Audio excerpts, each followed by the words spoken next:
again, as you said, it's that chatter. So when people most people go to sleep when their eyes start nodding, because once your eyes start closing, you start nodding, you actually avoid the chatter period. But when you actually sit in a space or close your eyes and try to get into a space, that chatter doesn't stop. That chatter is basically earthly stress. So again, that again goes to another point of why the music is so key, because the music shuts down the chatter. That's why I was saying they could take the doors off your hinges, but we still going to grind the Al Green and still do the goddamn electric slide, because our music has always bypassed our problems. And that chatter is nothing but your problems, and problems that may have materialized, or potential problems, or problems that you made up in your own fucking mind. That's right. So shutting down the chatter, see, as a young kid where you have no problems, my father knew enough to start saying, sit down and think on this apple. There's no chatter back then. The chatter for us is you want to play video games. You get what I'm saying? Mm-hmm. You want to watch TV. That's the best thing. You get what I'm saying? Yes, it is. That's the best thing. But my father was on this shit now. The nigga bought a hypnotism book when I was about 13. The nigga was up in the crib trying to hypnotize us with a disc. Shit wasn't working like a motherfucker, but see, I had some sense because I wanted to watch TV, so I act like I was hypnotized and shit. I was telling this nigga, and I see mountains and past, like, this nigga was jazzed on that shit. I was about 13. Telling this nigga he hypnotized me. This nigga was on that shit. Yeah, nigga, he was walking around like this nigga name was Mysterio. I thought he was going to buy him a fucking top hat. This nigga was ill with it. At least he thought. So then when I got old, I was about 35, I said, yo, I was bullshitting that night. You should have seen his face. You could tell he based at least 20 years of his life telling stories to his friends about the time he hypnotized my black ass. When I told them, yo, look, man, I just wanted to watch fucking, the Greatest American Hero, so I act like this nigga was hurt. But it's all right. He still had, I don't want to take away from nothing. This nigga still had his goddamn, this nigga was still badass on his hypnotism shit. Don't get me wrong now. This nigga had books from the floor to the ceiling on Hindu shit and made me read all those shit. Now, of course, people don't know this, that he actually made the transition when you and I did the last show. Yes, when we did the first series, yes. Mm-hmm.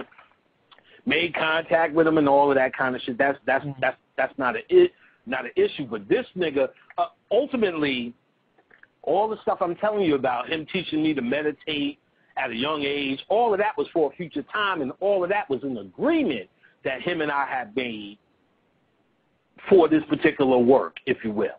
So now, so this nigga would have got him a top hat if fashion would allow in the early 80s. But when I told him you should have seen that nigga's face, he was seriously on it. He seriously on that shit on it. Because he had, what was crazy was the nigga had, when you see that yin yang disc, but it's actually, it's that black and white circle, that hypnotism circle. They say actually if you were to look on top of a caduceus spinning, you would see that hypnotism thing. So it is the feminine, the masculine, blah, blah, blah, blah, blah. He had a disc that didn't even do nothing. It had some reflective light on it, but he would move his hand back and forth. Boom, boom, boom, boom, boom. And it would create the illusion of spinning. Look into the disc. Nigga, look into the disc. See, everybody else wasn't smart enough to fucking fake like they went under. I just was telling this nigga about deaths in 1930. He was like, that's weird. That doesn't say that in the book. You're supposed to be talking about that shit. But I was like, yeah, we were on the plane and help me. Mayday. I'm doing shit like this. I went into some real goddamn Denzel shit. I should have got the Oscar. But ultimately, I had to tell him. I had to tell him, yeah, you know, that was some made up shit. Oh man, you seen that nigga's face. So, but he did show me the science of meditation. Now, I'm not talking about the meditation where you have to sit in a posture and sit on the grass. If that is working for you, go ahead and do that. What I'm talking about is mind focusing, where you can sit on the edge of your bed, you can lay in the bed, you could be on the toilet, you could be on the train. In fact, my father, he told me, with that same time I asked him, I'm like, yo, I'm expecting something. He said, well, let me tell you this. He said, what I used to meditate to was the sound on the trains. And anybody from New York who knows the trains in the 70s and the 80s. Oh, yes. It is the noisiest, clinkety shit that you can ever think of. People used to wear earplugs on the trains. Now that we have the new trains, it's not that level of the game. But I'm talking about, you talk about iron boxes that made a heap of noise. So while everybody's sitting there going, Om and peace and brother, what he was doing, he used to meditate to the noise on the fucking trains. And he said he had an out-of-body experience meditating to that noise. Because remember, I can believe it. All noise is a sound wave. That hill thing, that up and down. You know, that hill wave, that up and down. So that down part is considered the silence in noise. So every form of noise has silence in it. So you don't necessarily have to get in silence to touch the silence. Right. You have to find the silence in all forms of noise. Right. Even with music, that is what captivates you. It's not the beat. It's what you don't hear.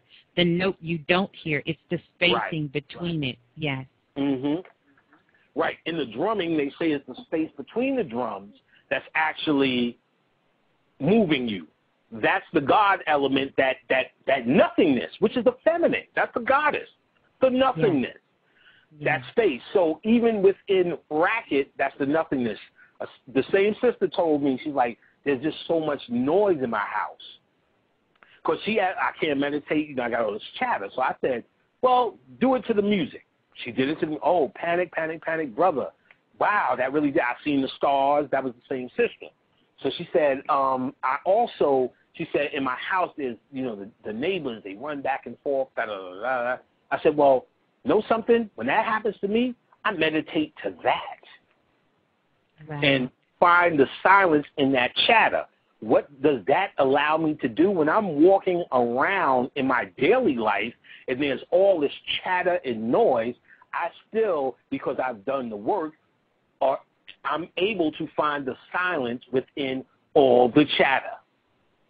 And to make it more sexy, I'm able to find the goddess in all this shit. In all this shit. So she was like, oh, wow, I'm going to try it. Now, I get it. If a nigga banging a hammer, you know, that shit ain't going to happen. It's just too sporadic. But certain things that you know what I mean, that is, like I said, it's all your attempts. It's all your trying. It's all what you supposed to be trying to do, so on and so forth. So it's all about experimentation. It's all about experimentation. Experimentation. So experiment. You know, there's nothing written in stone. There's no Brother Bobby or Brother Panic or Brother whomever said it like that. I'm looking for John. What the fuck did John say? If John has something to offer it. You know what I'm saying? That's what I was saying earlier with, like, if you're going to email me, don't email me with, what do you think about this? Because I'm going to think it's corny because you're not even convinced. I'd rather you say, yo, Panic, I did this and the shit worked. Then I'm be like, oh, shit, I'm going to do that shit, too. You're going to have me like a fucking little kid. If you're going to hit me and say, I did this shit, this happened, you know what I'm saying, what do you think? I'm like, if you need to ask me what I think, then it didn't work. You know what I'm saying? There was a brother who emailed me, said, yo, Panic, I just said, fuck that shit. I got me a Ganesha picture. I put some curry on that shit. Me and my wife lit a candle. We did this shit, and the fucking lights went out, nigga. I'm like, oh, shit, word? He said, yeah, I had to change a fuse. We did the fuse. Our whole financial shit changed. I said, wow, my nigga, thank you for telling me that.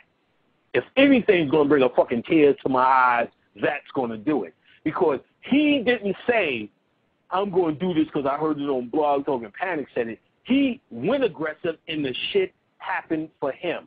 And he didn't ask me what did I think. He told me, he reported, or he gave me, he put it in as a peer.